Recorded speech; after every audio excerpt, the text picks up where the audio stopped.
العالمين الرحمن الرحيم مالك يوم الدين إياك نعبد وإياك نستعين اهدنا الصراط المستقيم صراط الذين أنعمت عليهم غير المغضوب عليهم ولا الضالين آمين اللهم صل على سيدنا محمد الفاتح لما أغلق والخاتم لما سبق ناصر الحق بالحق والهادي إلى صراطك المستقيم وعلى آله حق قدره ومقداره العظيم سبحان ربك رب العزة عما يصفون وسلام على المرسلين والحمد لله رب العالمين. السلام عليكم ورحمة الله وبركاته. بسم الله الرحمن الرحيم. الحمد لله رب العالمين وبه نستعين على أمور الدنيا والدين والصلاة والسلام على أشرف الأنبياء والمرسلين سيدنا وحبيبنا وشفيعنا وقرة أعيننا ومولانا محمد سيد الأولين والآخرين وعلى آله وأصحابه ومن تبعهم بإحسان إلى يوم الدين. Macam tak apa kuat lah. Tuan-tuan dengar? Saya macam tak kuat. Kalau saya tak kuat nanti saya terpaksa tekan suara saya, nanti suara saya habis, esok ada majlis. Boleh kuatkan sikit lagi? Tak, saya dah 3 kali dekat sini macam ni, tak berapa kuat.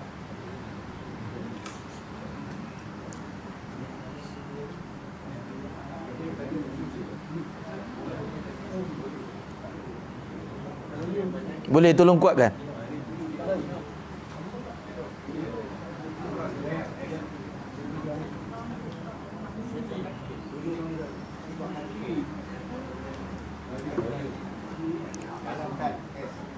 Bismillah. Tu bawah saya jelas. Jadi kalau macam gini saya tak angkat suara saya lebih. Boleh macam tu baru nampak sikit. Turun sikit.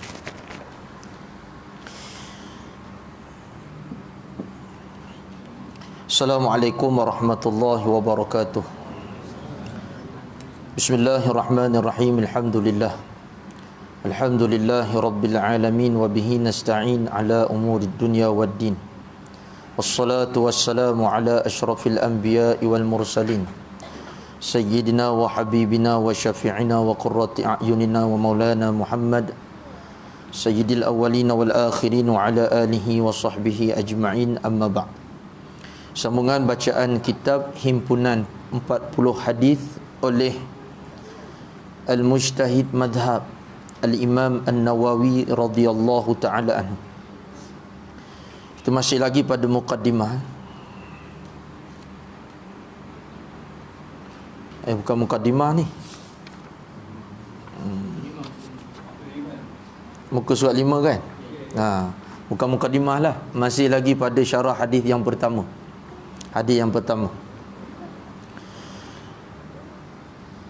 Rentetan daripada kejayaan Sayyidina Umar ibnu Al-Khattab radhiyallahu ta'ala anhu dalam meluaskan empayar Islam.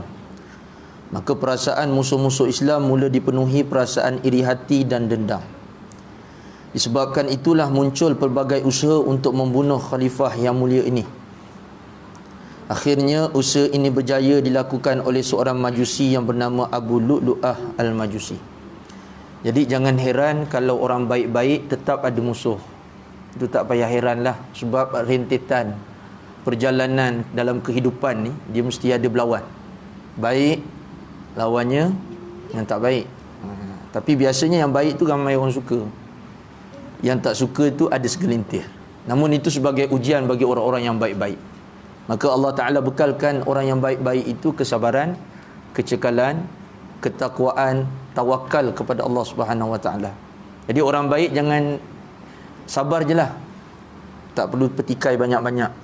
Kenapa lah orang tak suka aku, tak payah. Kerana begitulah perjalanan hidup ni daripada dulu sampai sekarang. Tak semua orang suka. Tak semua orang suka orang lain buat baik. Walaupun ramai yang suka perkara baik tu, tapi ada juga segelintir yang tidak suka. Itu pun ada hikmah juga. Kalau semua orang suka, kadang-kadang cepat sangat pula kita rasa macam bagus je. Biar dia yang tak suka. Jadi kita dapat muhasabah dirilah. Kadang-kadang tambah sikit sabarnya. Orang yang banyak bersabar diangkatkan darjat oleh Allah Subhanahu Wa Taala. Jadi ada hikmah sebalik ujian tu. Jikalaulah berlaku kepada Sayyidina Umar radhiyallahu taala anhu, apatah lagi orang-orang seperti kita ni. Abu Lu'lu'ah telah menikam beliau dengan belati yang memiliki dua mata hingga melukai Sayyidina Umar radhiyallahu taala anhu dan beberapa sahabat ketika sedang menunaikan solat subuh. Nabi SAW telah mengisyaratkan bahawa Umar akan syahid berdasarkan hadis daripada Anas, yakni Sayyidina Anas bin Malik radhiyallahu taala anhu. Sabda Rasulullah sallallahu alaihi wasallam, Abu Bakar, Umar dan Uthman naik di atas bukit Uhud. Kemudian gunung itu bergoncang. Maka Rasulullah sallallahu alaihi wasallam bersabda, "Tetaplah wahai Uhud, sesungguhnya di atasmu ada seorang nabi, seorang as-siddiq dan dua orang syahid." Jadi Sayyidina Abu Bakar tu maklumlah as-siddiq tu. Jadi yang dua orang lagi, baki daripada dua orang tu lah, merujuk kepada Sayyidina Umar dan Sayyidina Uthman radhiyallahu taala anhuma. Benarlah sabda Nabi sallallahu alaihi wasallam, sehingga selepas daripada itu Sayyidina Umar wafat disebabkan kerana dibunuh. Begitu juga Sayyidina Uthman radhiyallahu ta'ala anhu wafatnya kerana dibunuh. Kedua-duanya syahid di dalam agama Allah Subhanahu wa taala. Begitu kehidupan orang yang dijamin, sahabat yang dijamin oleh baginda Nabi Muhammad sallallahu alaihi wasallam. Nampak macam kena bunuh tu, di sisi kita nampak macam kesian dia kena bunuh. Tetapi di sisi Allah Taala perkara tersebut mulia. Sebab mereka itu wafat, mereka itu meninggal dunia dalam keadaan diridai oleh Allah Subhanahu wa taala. Allah mencampakkan keampunan rahmatnya kepada mereka itu, radhiyallahu taala anhu.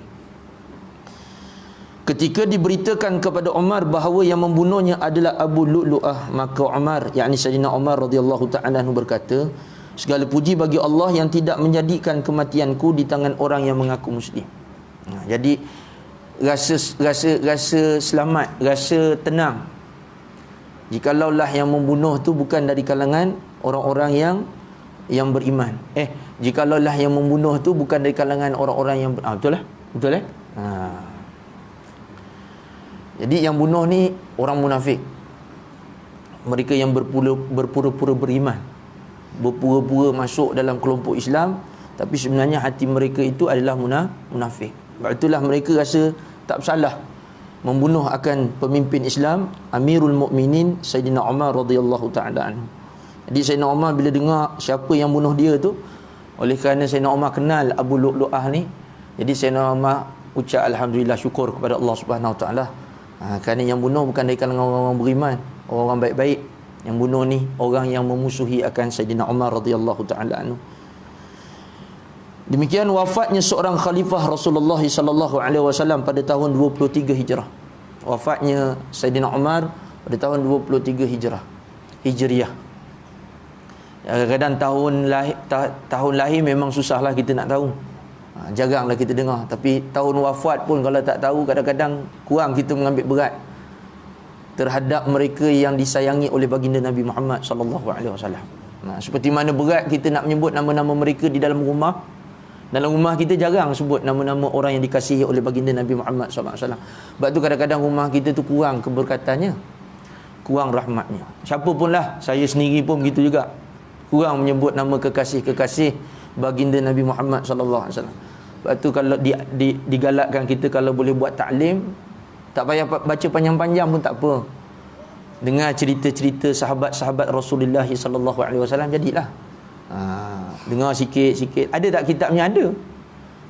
Kalau susah nak cari kitab yang menceritakan tentang sahabat-sahabat Nabi sallallahu alaihi wasallam, ambil satu kitab, nama kitab tu Fadailul A'mal, karangan Syekh Maulana Zakaria Al-Kandahlawi, yang biasa jemaah tabligh pakai tu.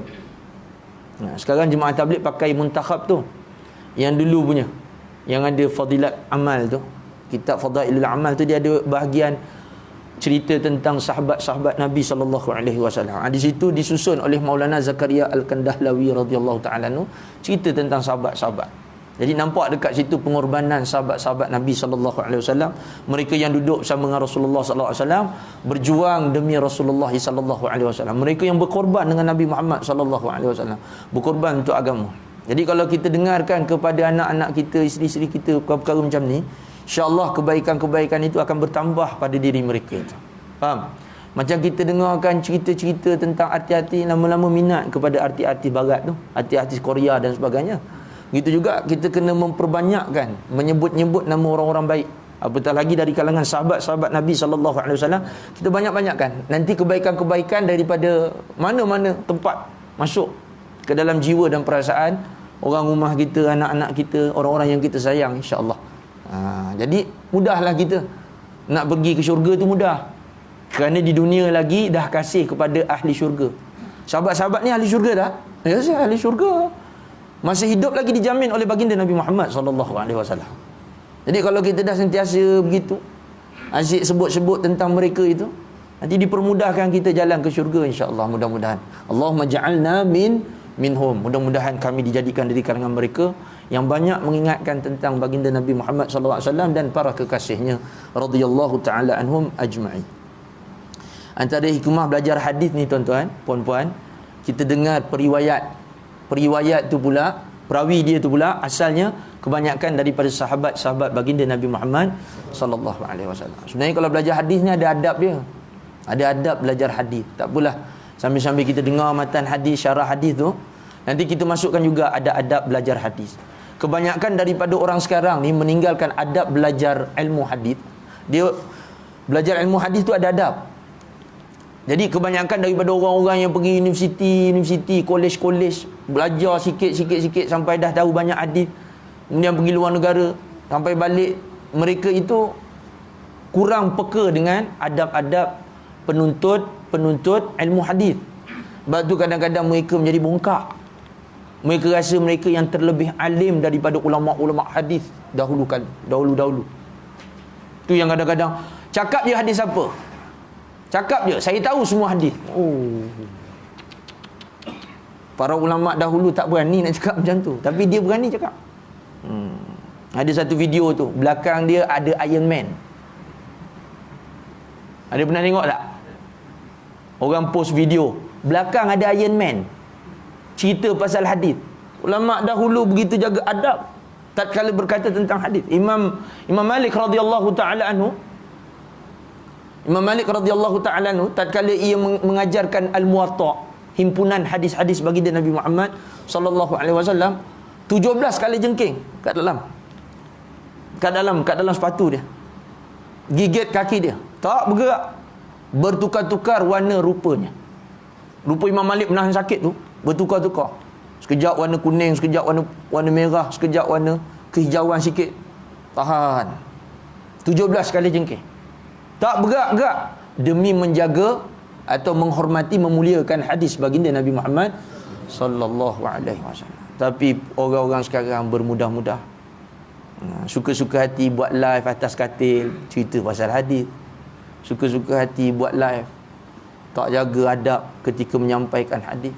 Bahkan menyebut hadis tak ada wudu. Boleh ketawa-ketawa pula, lebih-lebih pula.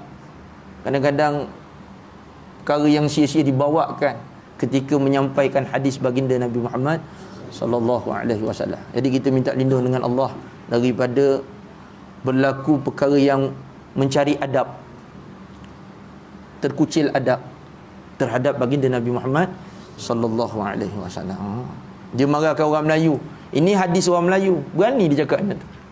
Ni hadis orang Melayu. Sebab dia bencikan orang Melayu yang mengamalkan hadis tu, sampai orang Melayu beramal ni, beramal tu, beramal ni, beramal tu. Dia bukan menampakkan ilmunya tinggi, sebenarnya menampakkan lagi kejahilan. Menampakkan lagi kejahilan. Sampai kepada peringkat yang sebenarnya tak ada dalam hadis menyebut tentang siadah. Kita tak boleh cakap Nabi dengan mendahului perkataan siadah. Siadah tu siadah. Ada orang sekarang yang mengaku hebat hadis, menegah orang Islam daripada menyebut Sayyiduna Muhammad sallallahu alaihi wasallam. Sayyidu tu siadah. Sampai siadah pun tak kasi sebut. Punya nak nampak kan betapalah ilmu kita sekarang ni sangat tidak diberkati berbanding dengan dulu-dulu. Sampai sanggup nak mengatakan siadah. Macam haram lah sebut siadah tu. Sebut Sayyiduna Muhammad sallallahu alaihi wasallam tu haram. Istimewa pula yang menyebutkan tu pula puak-puak yang mengikut orang yang kata sebut nama Allah tak dapat pahala. Tak ada manfaat, bukan sunnah. Nampak berkecamuk tak orang awam? Keliru tak orang awam? Selaru orang awam. Akibat daripada niat jahat. Ni tak ada adab belajar ilmu hadis. Akhirnya bawa kecelaruan, perpecahan di kalangan umat Islam. Ini yang kita tak nak ni. Dia yang kadang-kadang kita pun jadi letih. Kalau boleh kita nak rehat je, tenang je. Baca je apa yang ulama sediakan tu, baca. Syarahkan sikit.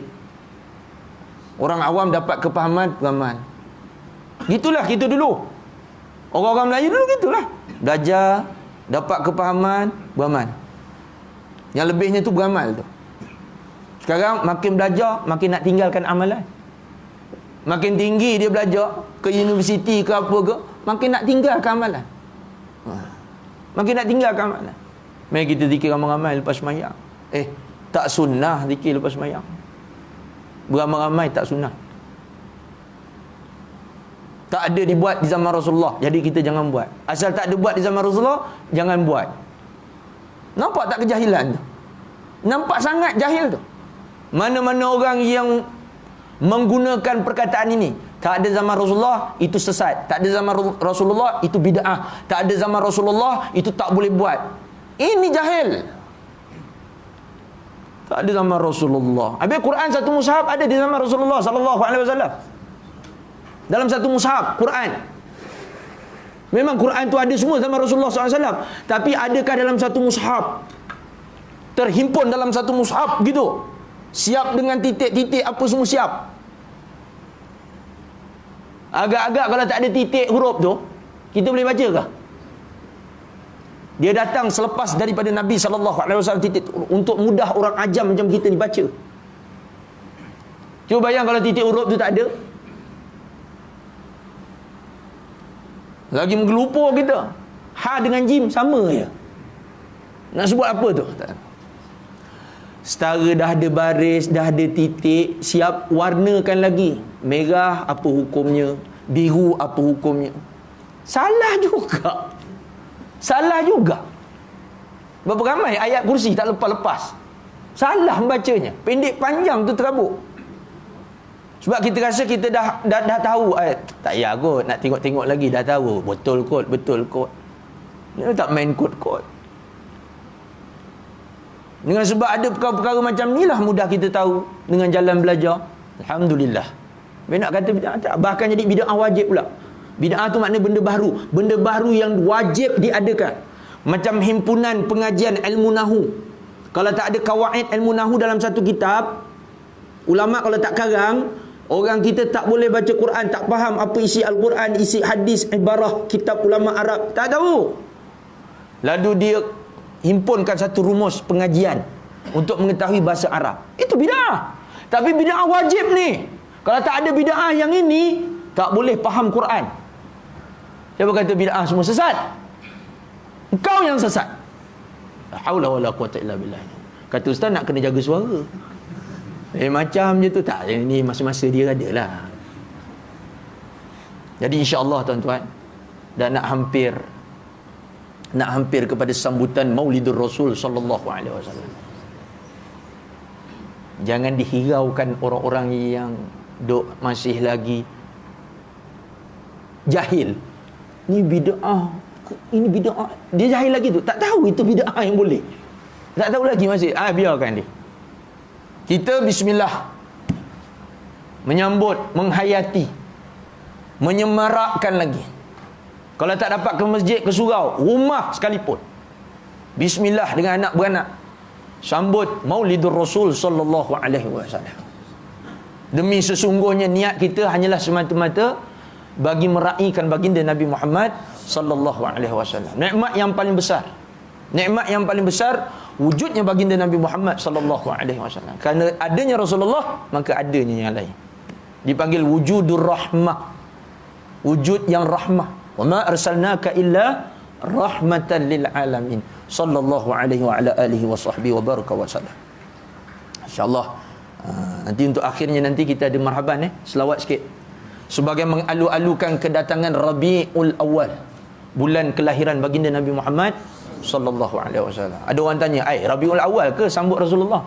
Sambut hari lahir dia? Habis itu kan simbolik kan. Macam kita semangat kenegaraan, hari-harilah lagi bagus. Tapi tinggal lagi nak nampakkan benda tu disambut beramai-ramai, nak ada dia punya line, dia punya pemasyhuran tu 31 Oktober lah. Tapi adakah selepas 31 Oktober tu kita bukan orang Malaysia? Orang Malaysia juga. Gitu juga. Asal Rabiul Awal, bulan kelahiran baginda Nabi Muhammad SAW. Kita nak sambut, kita nak menghayati. Dalam kitab I'anatul Talibin bagi Syekh Muhammad Said Abi Bakar Ad-Dimyati radhiyallahu taala anhu, I'anatul Talibin. Dalam kitab I'anatul Talibin pada menyatakan faedah Maulidur Rasul sallallahu alaihi wasallam. Diceritakan satu orang, dia orang fasik, dia orang yang ahli maksiat lah senang cerita. Tak macam mana satu hari mati orang ni, mati orang. Lalu disuruh akan penduduk kampung semayang atas jenazah si fulan ni. Suara keluar, semayang oleh kamu sekalian atas pemuda ni.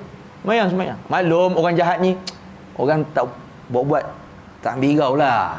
Sampai keluar seruan, semayang oleh kamu akan jenazah ni. Lalu bermimpi oleh orang soleh akannya, lepas selesai apa semua, malam tu mimpi akan ni pemuda fasik ni. Lalu ditanyakan oleh orang itu dalam mimpi, apa yang telah Allah Ta'ala buat ke atas kamu? Lalu dijawabnya, Allah Ta'ala telah memberikan persalinan yang baik daripada syurga kepada aku. Diberikan nikmat olehnya kepada aku, dirainya aku. Apa amalan kau yang menyebabkan kau boleh jadi macam ni? Lalu dijawab, betul orang kenal aku sebagai orang yang macam ni, betul. Tapi ada satu perangai aku, amalan aku, setiap kali datang 12 Rabiul Awal, iaitu hari kelahiran kekasihnya Allah Subhanahu wa taala, baginda Nabi Muhammad sallallahu alaihi wasallam, aku akan persiapkan diri aku. Aku mandi, lepas mandi tu aku akan pakai pakaian yang paling baik, paling cantik. Kemudian aku wangi-wangikan tubuh badan aku ni, kasih wangi apa? Semata-mata membesarkan hari kelahiran baginda Nabi Muhammad sallallahu alaihi wasallam. Nampak? Jadi kita insya-Allah mudah-mudahan sama-samalah untuk menghidupkan mana-mana dari kalangan majlis-majlis maulid ni. Kita niat itu. Apa yang kita boleh sumbangkan. Idea ke, kewangan ke, tenaga ke, mudahkan urusan ni, semua diberikan kelebihan oleh Allah Subhanahu wa taala daripada ganjaran, pahala dan nikmat bersama-sama dengan baginda Nabi Muhammad SAW, insya-Allah nanti lagi akan datang. Tuan-tuan, banyak lagi kelebihannya lagi akan datang syarahnya insya-Allah.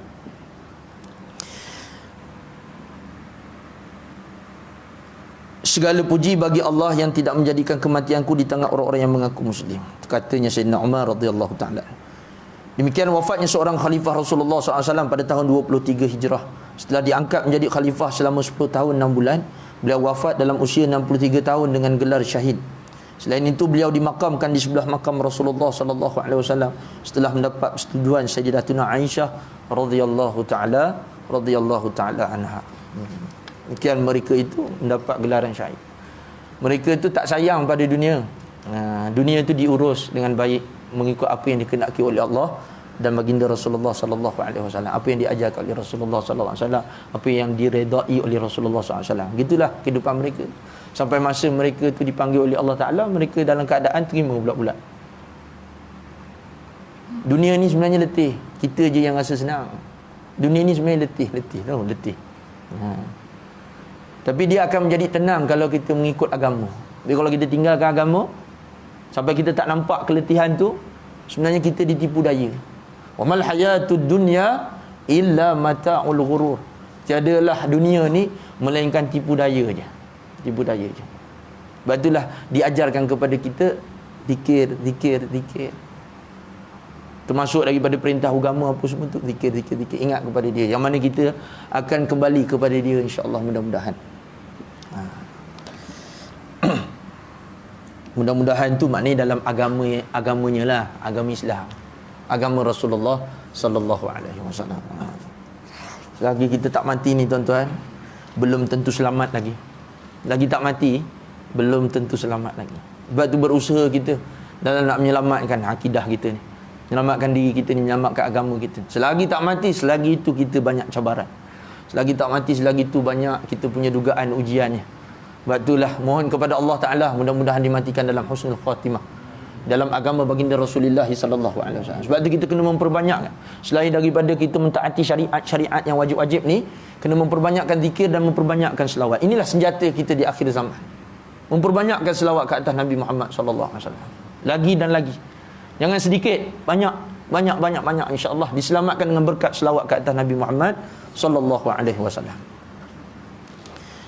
Antara keistimewaan hadis ni, iaitu hadis yang pertama yang kita baca, innamal a'malu binniyat wa innamal likulli imri'in ma nawa, faman kanat hijratuhu lidunya wa faman kanat hijratuhu ila Allah wa rasulih fa hijratuhu ila Allah wa rasulih wa man kanat hijratuhu lidunya yusibuha aw imra'atin yankihuha fa hijratuhu ila ma hajara ilaih. Ini hadis ni yang kita baca. Para ulama meletakkan hadis ni pada awal kitab mereka. Antaranya Imam Nawawi radhiyallahu taala dalam banyak kitab yang letakkan hadis ni.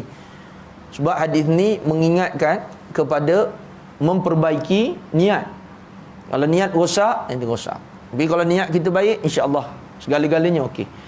Hatta kita buat pekerjaan dunia pun kalau niat tu baik, dikira oleh Allah Subhanahu Wa Taala, diterima oleh Allah Subhanahu Wa Taala sebagai pahala ibadah. Sebagai amalan kerana dia. Sebab tu kalau kita buat urusan apa pun, kalau kerana Allah, rupa dunia jadi rupa akhirat. Faham? Rupa dunia jadi rupa banyak. Katalah contoh satu orang saja-saja belajar matematik tu, matematik belajar gitu. Belajar matematik. Tapi kalau dia belajar matematik tu untuk supaya dia pandai, bila dia pandai dia mengajarkan kat orang lain, biar orang lain, yakni orang Islam tu tak jadi jahil, boleh mengira apa semua. Jadi amalannya itu dikirakan baik di sisi Allah Subhanahu Wa Taala. Bahkan paling ibadah. Kenapa? Membantu orang Islam. Niat dia tu kerana Allah. Niat dia kerana Allah untuk bantu orang-orang Islam. Nampak? Apatah lagi dah memang itu diperintah. Lagi kena buat kerana Allah. Betulkan niat lah. Datang surau masjid, niatnya kerana Allah. Untuk mencapai keredaan Allah. Bukan kerana orang lain. Niat kerana Allah. Datang majlis maulid, begitu juga. Kerana Allah. Kita berselawat ni kerana Allah. Allah memerintahkan berselawat. Allah yang memerintahkan kita sayang kepada Nabi sallallahu alaihi wasallam. Ingat kepada Nabi sallallahu alaihi wasallam. Patuh kepada Nabi sallallahu alaihi wasallam. Dan antara syarat untuk mendapatkan kasih Allah, syaratnya mesti mendapatkan kasih baginda Nabi Muhammad sallallahu alaihi wasallam. Qul in kuntum tuhibbunallah fattabi'uni yuhibbukumullah wa yaghfir lakum dzunubakum. Katakanlah wahai baginda Rasulullah sallallahu alaihi wasallam, sekiranya kamu nakkan kasih Allah, ikut aku. yakni ikut baginda Nabi Muhammad sallallahu alaihi wasallam, nescaya Allah Taala akan kasih kepada kamu dan akan ampunkan kamu. Jadi salah satu nak membawa kepada kecintaan, ketaatan kepada Rasulullah ni, mesti ada satu semangat mengingat, mesti ada satu platform untuk nak kenal siapa dia Nabi Muhammad sallallahu alaihi wasallam. Faham? Sebab itulah maulid ni dibuat supaya kita kenal Rasulullah tu. Ingatkan balik kita kepada Nabi sallallahu alaihi wasallam. Sebab tu dibacakan sirah Nabi Muhammad sallallahu alaihi wasallam, rawi ke rawi, cerita keelokan Nabi Muhammad sallallahu alaihi wasallam. Yang mana akhirnya kita akan mengucap alhamdulillah, segala puji bagi Allah yang telah mengurniakan Nabi dan Rasul ini kepada kami. Semulia-mulia Rasul dan Nabi Rasulullah sallallahu alaihi wasallam dikurniakan kepada kita. Jadi bila kita dengar cerita, ditambahkan lagi pula dengan tausiah, naikkan himmah, ingatan kita kepada Nabi Muhammad SAW. Sebab tu ya, dikatakan silap hari bulan pada hukum harus buat maulid, jadi wajib pula. Kerana apa? Dengan sebab majlis seumpama itu mendatangkan kecintaan kepada Allah dan Rasulnya. Faham? Nah, dia setiap yang harus boleh jadi wajib, sunat dan sebagainya. Tapi yang ini boleh jadi wajib pula. Sebab kalau kita duduk begitu ya hayat, kadang-kadang datang surau masjid pun gitu juga. Tak ada pengajian, tak ada apa, kosong je. Mayang juga. Pergi semayang pula lah gitulah. Tapi kalau ada majlis-majlis macam ini, ingatkan kita balik. Allah. Kena syukur. Dalam tu ada ilmu lagi. Kita tahu pula apa yang diajarkan, apa yang ditegah. Jadi wajib pula majlis seumpama tu. Kerana kita dapat mengingat semula kepada syariat kita. Syariat yang dibawa oleh baginda Nabi Muhammad sallallahu alaihi wasallam. Dan kepatuhan kita terhadap ajaran baginda Nabi Muhammad sallallahu alaihi wasallam. Dan seterusnya cinta kasih kepada baginda Nabi Muhammad sallallahu alaihi wasallam. Dan seterusnya insya-Allah memperolehi syafaat Nabi Muhammad sallallahu alaihi wasallam. Ya tuan-tuan puan-puan, kita ni tak ada apa-apalah melainkan kelebihan baginda Rasulullah sallallahu alaihi wasallam. Kelebihan Allah, kelebihan Rasulullah sallallahu alaihi wasallam. Nah, kalau tak ada kelebihan Rasulullah, kita tak boleh nak selamat. Kerana dengan kelebihan Rasulullah, kita nak caga dengan amalan kita buat ni. Makcik-makcik rasa dengan amalan yang makcik buat ni agak-agak kalau saja-saja nak cuba caga syurga boleh. Ya, memang amalan yang baik syurga.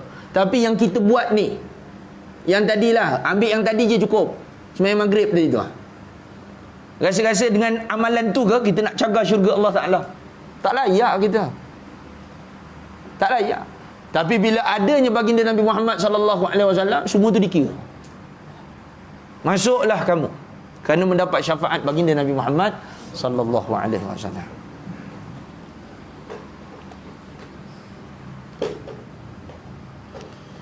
Antara keistimewaan hadis ini ialah Imam Abu Daud berkata, sesungguhnya hadis ini merupakan hadis bahawasanya segala amalan itu adalah dengan niat, merupakan separuh daripada Islam. Kerana ad-din itu dua perkara, sama ada ianya perkara zahir, iaitu amalan zahir, ataupun yang batin, iaitu niat. Katanya sebahagian ulama, hadis ni menunjuk kepada hadis ini,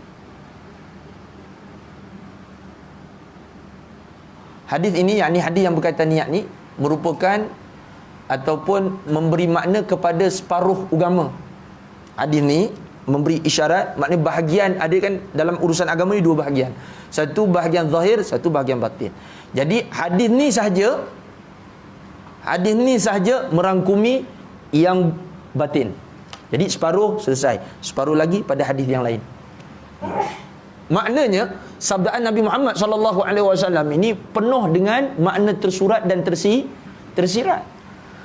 Bahkan dengan satu hadis sahaja bercambah berbagai-bagai hukum, berbagai-bagai faedah, berbagai-bagai manfaat. Ni hadis. Ini kata sabdaan Rasulullah sallallahu alaihi wasallam. Demikianlah, dan kita melaluinya daripada manfaat hadis ni. Faham? Bayang daripada hadis yang satu ni berbagai syarahan daripada ulama timbul hanya terhadap satu hadis dia. Itu belum lagi ribuan hadis, ratusan hadis, ya tak? Jadi macam mana punya hebat ulama-ulama dahulu, di samping mereka menghafal hadis, di samping mereka mengeluarkan hadis, mengkaji hadis, dalam masa yang sama mensyarahkan pula hadis. Hebat tak mereka tu? Hebatlah. Layak tak kita untuk mempertikaikan atau merungkai keilmuan mereka tu? Tak layak. Tahap kita ni baca je dan ambil faedah daripada apa yang telah dikarang, apa yang telah dijelaskan. Itu je. Bukan duk kita buat mazhab baru. Faham? Ni dia buat mazhab dia. Dia pula yang merungkai hadis-hadis tu. Imam Bukhari dah tulis cantik dah, dia pula pada menjelaskan lagi, merungkai. Maknanya ada benda-benda yang tak berapa nak kena ni, buang hadis tu. Yang ambil hadis-hadis yang mengikut selera dia, hawa nafsu dia. Ada. Ada yang buat macam ni. La haula wala quwwata illa billahil azim. Mereka itu daripada puak-puak yang tak suka buat maulid. Mereka itu daripada puak-puak yang kata majlis tahlil tu sesat. Mereka daripada puak-puak yang kata baca talqin tu tak betul, bid'ah. Mereka yang daripada puak yang baca kunut, bid'ah. Itulah puak-puak ya. Buat berikut. Buat apa nak ikut? Buat apa makcik-makcik, pakcik-pakcik nak keliru lagi? Dan memang tak betul. Tak payah tanya lagi. Ni nak tolong jelaskan Ustaz. Ni majlis tahlil ni macam mana? Ada orang kata tak boleh. Kita nak keliru lagi ke? Kalau orang dah kata majlis tahlil tu tak okey, nak ikut ke? Ini bukan majlis joget, majlis tahlil. Dalamnya baca tahlil. Dalamnya ada baca ayat Quran. Dalamnya ada baca tasbih, takbir. Di dalamnya ada baca selawat ke atas baginda Nabi Muhammad SAW. Di dalamnya ada doa untuk ibu bapa, doa untuk ulama, doa untuk orang-orang yang dah meninggal dunia dari kalangan orang-orang Islam, orang beriman. Apa yang tak baik situ? Apa yang tak baik? Menghimpunkan orang buat perkara baik, apakah itu dikira tak baik? Walau katalah tak ada zaman Rasulullah SAW menghimpunkan secara macam kita himpun ni, tapi adakah itu tak baik? Adakah itu tak boleh? Suatu yang tak ada pada zaman Rasulullah, adakah itu terus kita kata tak boleh? Salah kalau kita cakap macam tu. Sebab kita dah ambil tempat ulama yang nak bahaskan dalam babut tarki, pada menyatakan bab pada menyatakan tentang apa yang ditinggalkan oleh Rasulullah, tapi tak diputuskan sebagai haram. Haram. Nampak? Kalau tak pandai, diam sudah.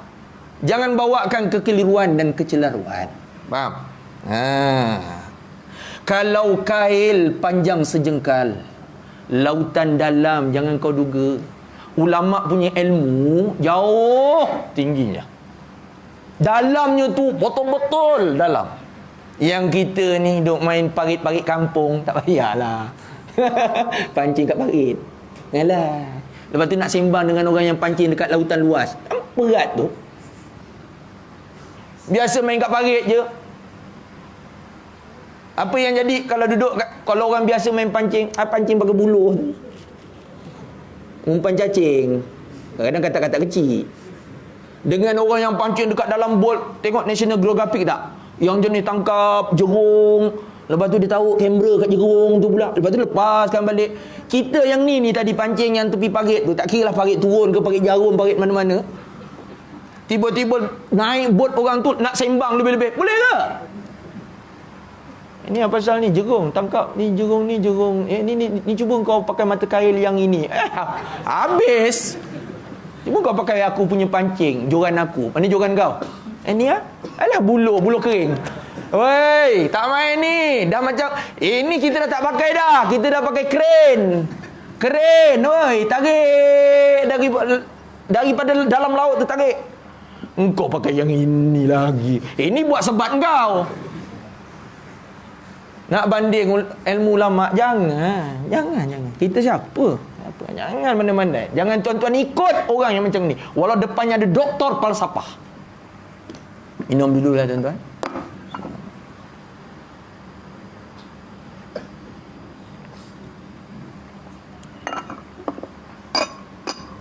Cukuplah perpecahan yang ada ni dengan perpecahan yang ada ni. Nak pecah apa dalam bab-bab amalan ni? Khilafiyah. Kalau rasa tak nak buat, bismillah. Sana duduk. Sendiri kat rumah. Kalau rasa rimas, kita baca Yasin malam Jumaat, bismillah. Jadi mana orang nak buat ni, bismillah. Jalan. Jadi engkau tak kacau orang tak kacau engkau. Dan kita pernah rembat tak? Apa tak baca Yasin malam Jumaat? Rembat tu. Ada. Buat Roblox kat situ . Semalam datang tak Yasin malam Jumaat? Tak datang. Tongging. Mana ada? Tak ada. Sebab kita tahu benda ni boleh buat, boleh tak buat. Tak ada masalah. Yang masalahnya orang dah tak nak buat, dia benci orang yang buat. Lalu dibawakan lagi pula cocok orang sana ni. Ini semua tak ada dalil. Ini semua bukan sama Rasulullah. Tu jahat tu. Minum lagi.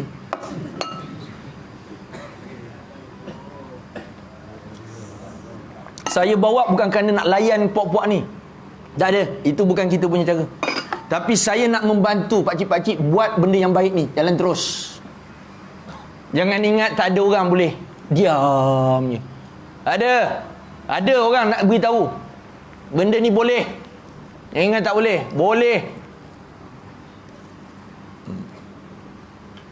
Kemudian lagi, Imam Ahmad dan Imam Asy-Syafi'i pula berkata, dalam hadis ini mengandungi 1/3 ilmu. Sebabnya ialah kerana usaha seseorang itu adalah sama ada dengan hati, lidah atau anggota tubuh badannya. Maka niat dengan hati adalah salah satu daripada 3 pembahagian tersebut. Imam Bukhari berkata, tiada pada pengkhabaran Nabi SAW lebih lengkap dan kaya serta banyak faedah daripada hadis ini. Lihat Fathul Bari oleh Ibn Hajar Al-Asqalani. Imam radhiyallahu ta'ala, Imam Abdul Rahman Ibn Mahdi berkata, hadis ini termasuk 30 bab daripada ilmu.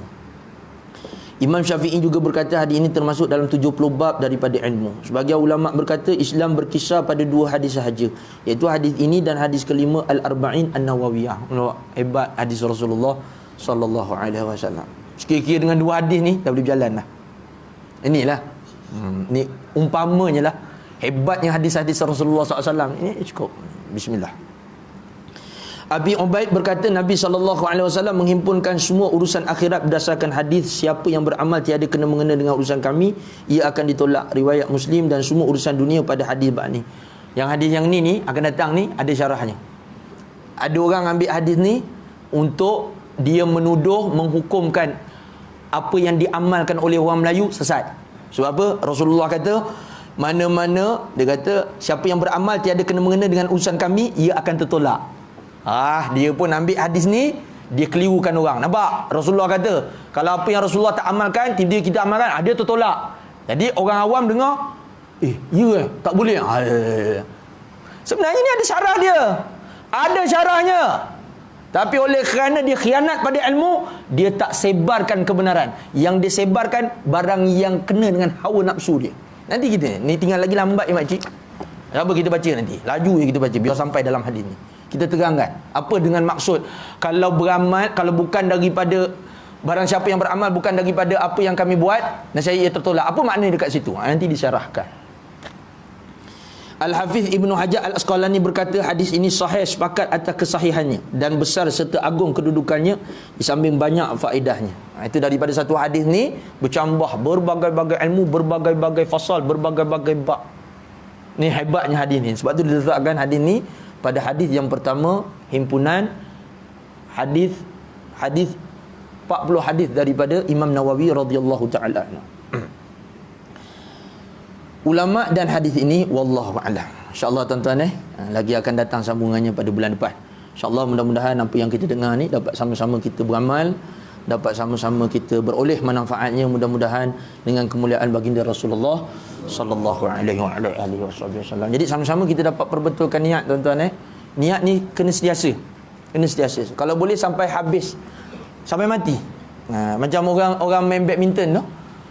Main badminton tu kalau boleh penghujung tu menang. Maknanya kita habis esok meninggal dunia dalam keadaan Allah Ta'ala redha kita di atas niat yang betul, yang benar, yang betul, yang baik. Kita nak yang macam tu lah. Mudah-mudahan Allah Ta'ala terima segala niat-niat baik kita, insya-Allah, mudah-mudahan. Dia kalau lawan badminton tu kan strip pertama, kadang-kadang niat dia betul. Itu. Set pertama niat dia betul. Set kedua kalah. Itu macam niat tak betul dah. Dah berubah. Set ketiga menang balik. Itu kerana dia betulkan niat dia balik. Tapi ada orang set pertama gagal lah. Set kedua gagal juga, dah out. Jadi kita nak street set. Semua sekali betul. Game pertama niat betul, game kedua niat betul. Kat mana-mana niatnya betul. InsyaAllah daripada niat yang betul, hasilnya belum akhirat lagi, dunia dah nampak. Sebab tu kalau kita tengok pondok-pondok dulu, pesantren, bukannya ada duit pun. Orang yang buka tu tok guru ke yang mana-mana, al-alim, al-syekh, apa pun yang buka tu, orang pun tak kenal dia. Tapi niat dia niat nak mengajar lah, nak menyampaikan ilmu Islam tu, nak menyampaikan dakwah lah. Tak apa seorang pun, tak apa seorang, dulu dua orang. Besar pondok. Ramai orang dapat manfaat daripada ilmunya. Dengan niat yang ada satu dekat Negeri Sembilan tu bermula dengan RM17.50 je. Dia buat pecah tanah tu RM17.50. Tak ada apa-apa, keliling tak ada apa-apa. Orang wakafkan tanah dia RM17.50. Sekarang dah ada universiti. Niat tu, powernya niat tu menyebabkan impaknya besar nanti. Sebab tu macam tuan-tuan juga, kalau hari ni kita rasa macam tak apalah, buat je lah kelas. Kalau bukannya ada orang, tak apalah, niat kita kan nak buat kelas. Buat kelas tu kan bagus. Tak apa, kita je, 1-2 orang pun jadilah. Janji ada orang nak mengajar, itu pun dah ada orang nak mengajar. Jalan je lah. Tak kira lah ramai orang ke sikit orang ke. Niat kita ni kan nak menghidupkan majlis ilmu. Sekali majlis ilmu tak sangka pula. Ramai pula. Itulah kau. Kita mulakan benda tu yang baik tu dengan niat yang baik. Niat yang kuat. Dalaman tu yang penting tu. InsyaAllah mudah-mudahan. Jadi untuk akhirnya kita sama-sama insyaAllah berselawat ke atas baginda Rasulullah sallallahu alaihi wasallam. Simbolik dalam kita meraihkan bulan Rabiul Awal dan juga kehadiran 12 Rabiul Awal. Jadi di kesempatan ini juga pihak kami Badan Kebajikan Zawiyah Johor mengalu-alukan kehadiran tuan-tuan dan puan-puan insya-Allah esok di Masjid Bukit Kangkar. Seperti mana yang dahulu kami buat di Masjid Bukit Gambir. Kita baca sama-sama Maulid yang akan dipimpin daripada pihak Badan Kebajikan Zawiyah Johor dan juga Madrasah Tahfiz Al-Quran Zawiyah Darul Madad. Kemudian ada diselangi dengan kasidah-kasidah insya-Allah, dan kemudian kita dapat sama-sama mudah-mudahan manfaatnya daripada tausiah. Sikit tausiah tak banyak. InsyaAllah sebelum ke-10 kita settle lah. Sebelum ke-10 kita settle. Tak selalu kan. Sekali-sekali. Ini tahunan punya lah tuan-tuan. Tak selalu insyaAllah. InsyaAllah boleh mudah-mudahan asbab daripada majlis macam ni Allah Ta'ala angkatkan musibah yang ada ni. Penyakit yang ada ni diringankan ataupun dihilangkan terus. Dibuangkan segala kesempitan, kemurungan, gundah gulana dalam hati perasaan kita. Ni majlis maulid jangan buat pasal tuan-tuan. Kalau ada niat nazar betul-betul majlis maulid, selesai masalah. Satu orang nak lepas seksa bunuh dengan bernazar adakan majlis maulid, lepas. Dalam kitab I'anatul Talibin, satu orang yang yang nak dihukum oleh seorang raja sebab dia jaga anak raja. Entah macam mana anak raja tu bawa kuda tu, terlepas dia maklum pernah naik kuda tak? Dia mula gini. Kalau silap kuda tu dia lepas kawalan, dia pergi laju. Jadi memang pergi laju sampai langgar masuk dalam pintu rumah orang, habis. Dengan anak raja tu sekali habis. Jadi dia ni dipertanggungjawabkan untuk jaga anak raja hilang pula, meninggal pula. Panggil. Dah nampak hukumannya apa? Nampak dah? Memang hukuman mati punya. Jadi dalam keadaan dia bimbang apa semua tu, sebelum masuk ke balai rong tu, dia nazar. Dia pasang nazar. Pasang niat. Sampai dia masuk dalam, dia jumpa raja tu. Raja tu kata, apa yang telah kau buat sebelum kau menghadap aku ni? Cakap, apa yang telah kau buat sebelum menghadap aku? Cakap. Saya tak ada buat apa-apa. Lebih baik kau cakap tu. Cakap. Saya tak buat apa-apa.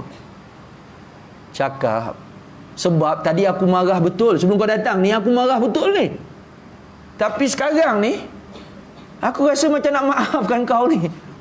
Aku rasa macam lembut hati betul sekarang ni. Tak jadi marah. Cakap apa yang kau buat. Kau sihirkan aku ke apa? Cakap.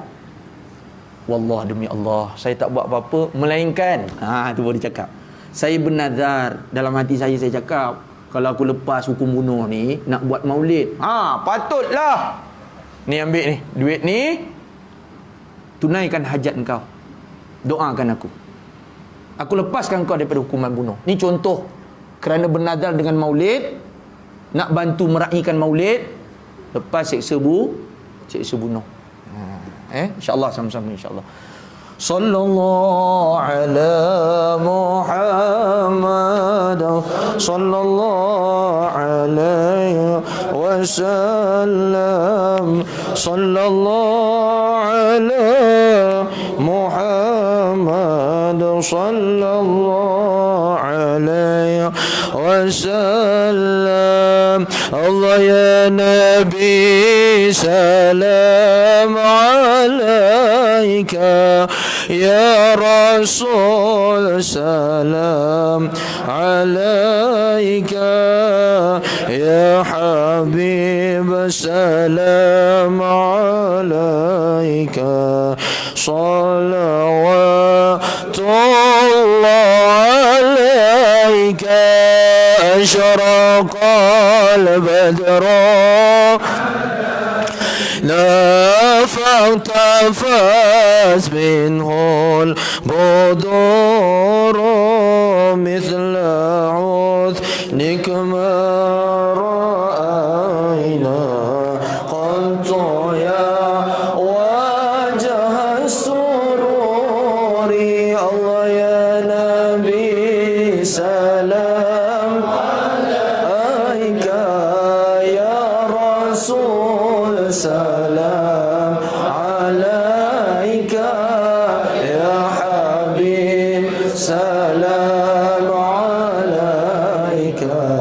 صلوات الله عليك أنت شمس أنت بدر أنت نور فوق نوري أنت إكسير وغالي أنت مصباح الصدور الله يا نبي سلام عليك يا رسول سلام عليك يا حبيب سلام عليك صلوات الله عليك يا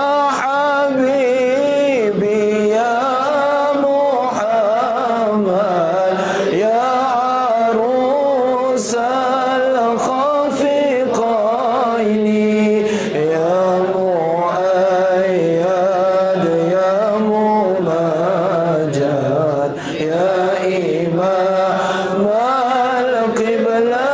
القبلتين الله يا نبي سلام عليك يا رسول سلام عليك يا حبيب سلام عليك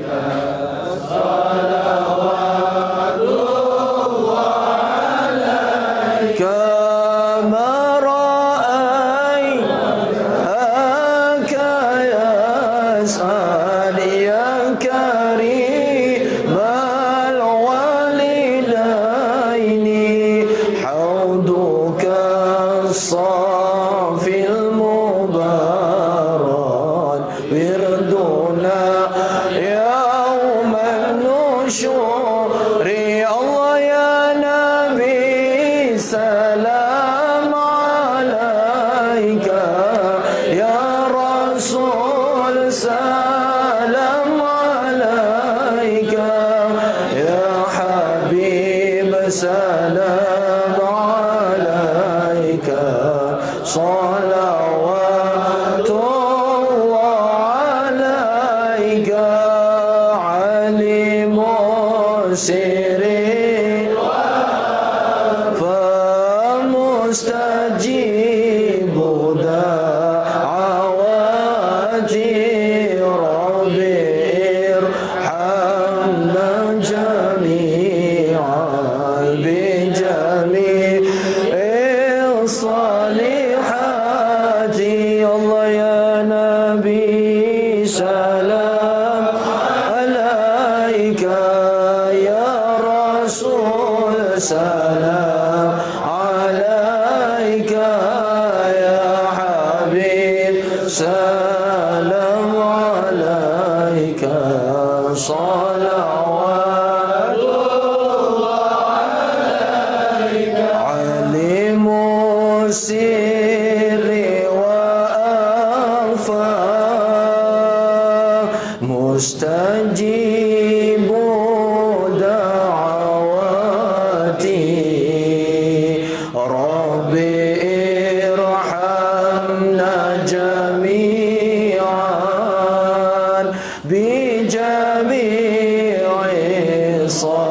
الصالحات صلى الله على محمد صلى الله عليه وسلم صلى الله على محمد صلى الله عليه وسلم وصلاة الله على أحمد عدد تحرير سطوري أحمد الهادي محمد صاحب الوجه المنير sallallahu Muhammad sallallahu alaihi wasallam sallallahu ala Muhammad sallallahu alaihi wasallam. Allahumma salli wa sallim wa barik alaihi wa ala alihi. Allahumma salli ala sayyidina Muhammad al-Fatih lima ulika al-khatim lima sabaq nasiril haqq bil haqq wal hadi ila siratikal mustaqim wa ala alihi haqqa qadrihi miqdaril azim. Subhana rabbika rabbil izzati amma yasifun wa salamun ala al mursalin walhamdulillahi rabbil alamin. Taqabbalallahu minkum.